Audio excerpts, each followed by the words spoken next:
morning, everyone. I am Ricardo E.J. Ruiz Caico, and with Miss Jessica Barrera, we will discuss to you the pre-colonial events that happened prior to the arrival of the Spaniards. Good morning, everyone. Now I will discuss you some topics that written here in the PPT. First is on Saturday, March 16, 1521. So what happened during that time? During that time, Ferdinand Magellan leave the island of Colonial, later called the Landrones, named after the thievish propensities of its inhabitants. It's also known as Marianas Island. He sailed westward looking for the Moluccas.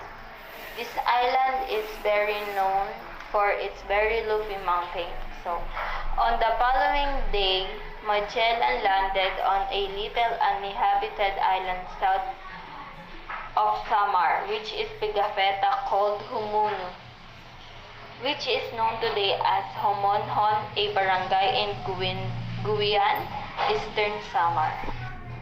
The next is the watering place of Good Sign. So, panghalang pa lang, talagang ma-curious ka na kung bakit siya tinawag na ganun, di ba? So, why is the Homonhon Island called the watering place of Good Sign? Because the first traces of gold are found there. That's why they called it the watering place. Thank you, Miss Jessica. Now I will discuss to you the social stratification of the ancient Filipinos. First is the chiefs.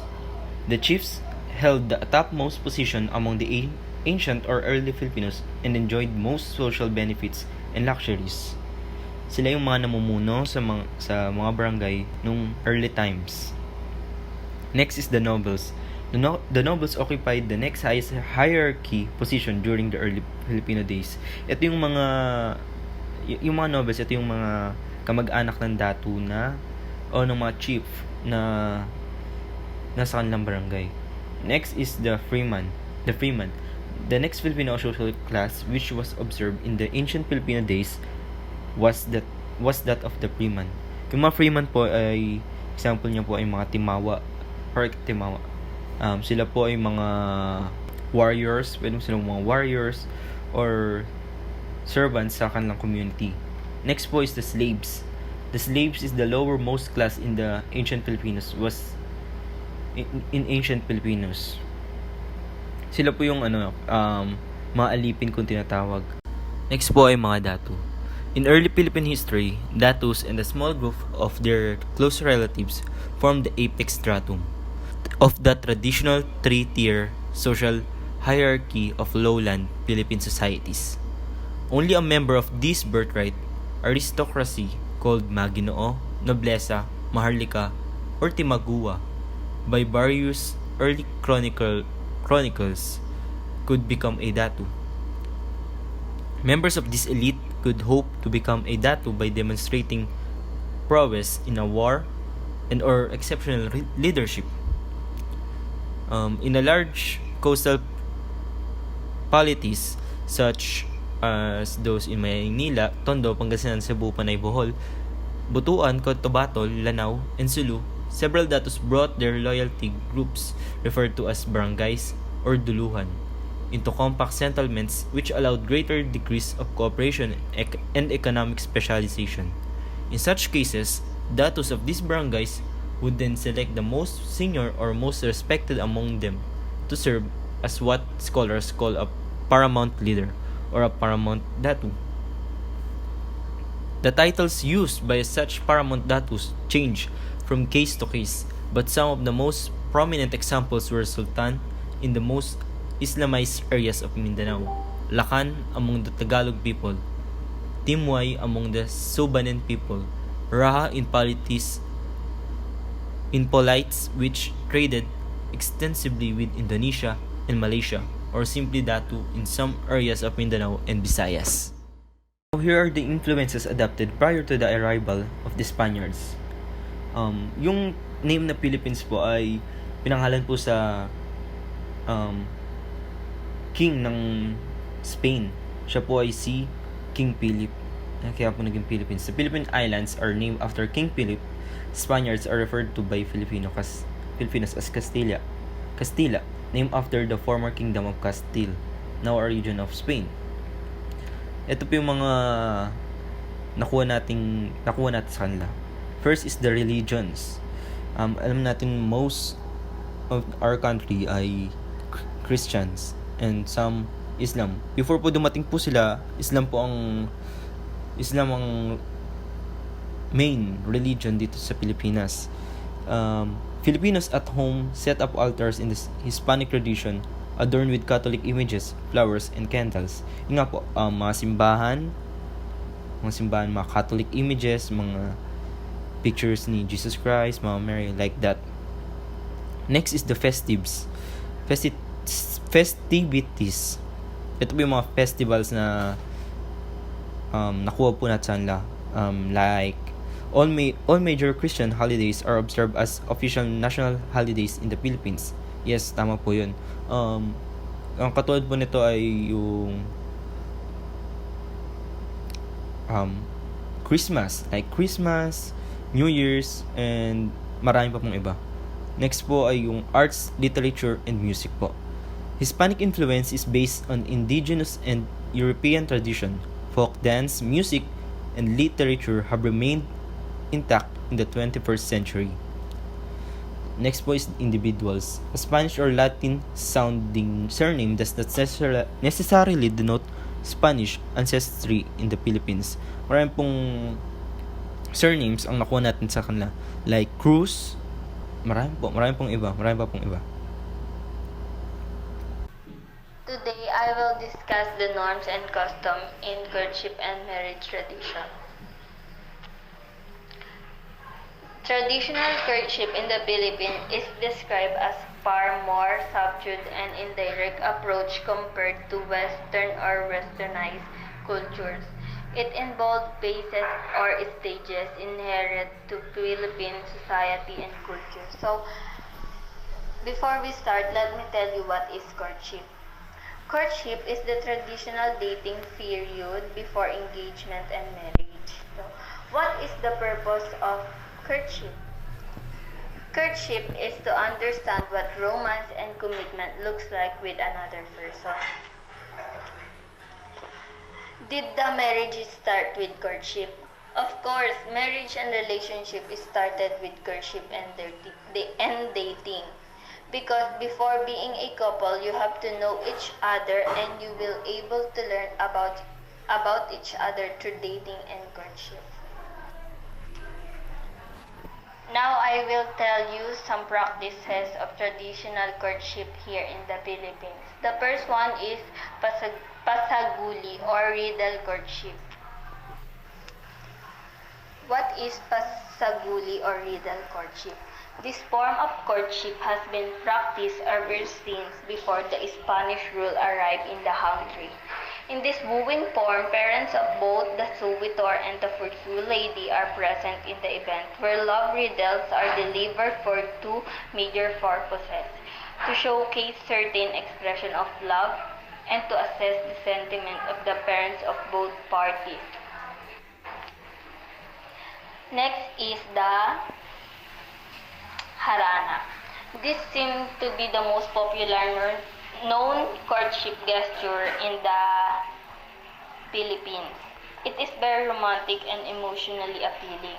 Harana is traditional courtship practice where the men introduce themselves and woo their admired lady by serenading underneath her window at night.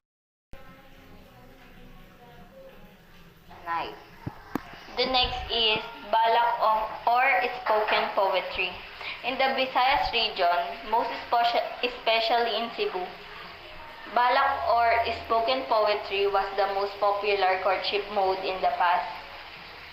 This involved a highly emotive and expressive recitation of love verses by the suitor to his adored lady. Through this, feelings of love were being highlighted and were actually made as basis of emotional weight the gentleman was keeping for his ideal woman. Lastly is paninilbihan or servitude. As the courtship stage, commenced during the primordial times in the Philippines. Paninilbihan or act of servitude at the lady's home was executed by gentlemen in order to depict their genuineness and loyalty toward the woman they love and adore. This act was accompanied by giving certain presents for the family and visiting the woman consistently. Naman is the dress codes of early Filipinos. The Filipino style of clothing had been dictated by the tropical climate in the Philippines with a dry and rainy season. Mga early Filipinos po ay sobrang extant sa mga tribal groups. Susot po sila ng mga colorful woven clothes na merong intricate beadwork and other ornaments po. Ito po yung purpose ng mga tattoo sa Visayan tradition. Ito po ay nagsisimbolo ng strength, power, as a warrior po. Like this po. The men wore pants or a loin cloth and usually went topless, as well as wearing tattoos symbolizing power and strength as a warrior. While women went either topless or wore a robe like dress po. Ito po yung mga historical errors rectified by Jose Rizal on the description of ancient Filipino culture and tradition as mentioned by Antonio Morgas account on his book Sucesos de las Islas Filipinas. Ito po yun. May 8 chapters. The first 7 being rich accounts of expeditions and policies of the various Spanish administrators. Next is the 8th focus on pre-Hispanic Filipinos' way of life, customs, and values. Next is the last chapter was of value to Rizal as this would be material in his efforts to reconnect the 19th century Filipinos to their past. Okay. At naman po yung mga misinterpretation of Spanish historians. Nakuha po ito sa book ni Jose Rizal na yung essay niya po na Indolence of the Filipinos. First po is the establishment of galleon trade, cut off all previous associations of the Philippines with other countries in Asia and the Middle East. As a result po nun, business was only conducted with Spain through Mexico. Because of this, small business and handicraft industries that flourished during the pre-Spanish period gradually disappeared. Next naman po is Spain also extinguished the natives' love of work because of the implementation of forced labor. Because of the wars between Spain and other countries po in Europe as well as the Muslims in the Mindanao, the Filipinos were compelled to work in shipyards, roads, and other public works, abandoning agriculture, industry, and commerce. Next naman po, yung pang-third, is the Spain did not protect the people against foreign invaders and pirates. Ito pa, with no arms to defend themselves, the natives were killed, their houses burned, and their lands destroyed. As a result of this, the Filipinos were forced to become nomads, lost interest in cultivating their lands or in rebuilding the industries that were shut down, and simply became submissive to the mercy of God. Next po, yung pang-apat, there was a crooked system of education if it was to be considered an education. What was being taught in the schools were repetitive prayers and other things that could not be used by the students to lead the country to progress. There were no courses in agriculture, industry, etc., which were badly needed by the Philippines during those times. Next po ay the Spanish rulers were a bad example to despise manual labor. The officials reported po to work at noon and left early, all the while doing nothing in the line with their duties. The women were seen constantly followed by servants who dressed them and fanned them, personal things which they ought to have done for themselves. Okay po. That's all po yung report po namin ni Jessica Ver. Thank you po sa pakikinig. God bless po.